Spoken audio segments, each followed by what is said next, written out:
let's dive into a couple of questions here because you started to unpack where you were before you started before you started coaching with me. And I just want to understand, maybe you could go back in a time machine real quick and just help people that are watching this understand, what challenges were you facing at work or, even in your business before before you started investigating coaching and deciding to work with me. How were you feeling about where you were and what your next steps would be? I was in technology early, 25 years ago. I was in Oracle, I was in databases. I was kind of the rock star, right? And those opportunities became slimmer and slimmer and slimmer over time, right? And the reality is, I kept going after these same roles, right?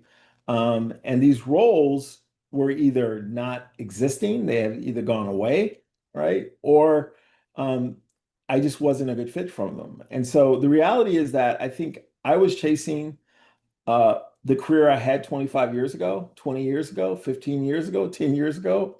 And bro, that career isn't there. It's gone, right? It's gone, right? And I had to rethink, like, okay, what's the next step? And so we started talking about jobs and opportunities like a couple of years ago and starting to rethink that. But mentally, my sense of self was tied into what I did 25 years ago. That's who I was, right? Embracing this new kind of Robert, like that's a game changer, right? You got to kind of say that worked 20 years ago, but it doesn't work now. That worked 15 years ago.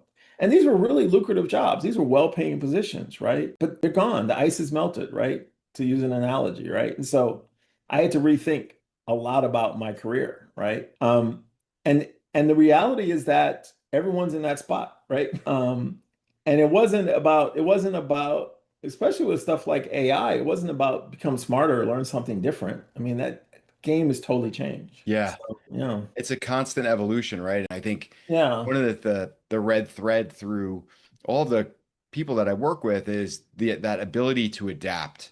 That ability to adapt is key, whether you're in your own business or whether you are focusing on a corporate career and climbing the ladder. And you definitely demonstrated that ability to adapt. I'm Yeah, I curious. had to stop being the smartest guy in the room, to be honest with you, because I think we grow up in our careers like I'm smarter than that DBA, I'm smarter than that system administrator. We're in competition, right? Yeah, there's a And then constant competitiveness. So it's really, and this is my approach to coaching too. It's really that consultative approach where you're yeah, understanding what the problem is, and then you're pulling from your experience, pulling from your knowledge to propose solutions and partnering, right? I think that's yeah. that's the key, and that's what you've definitely achieved.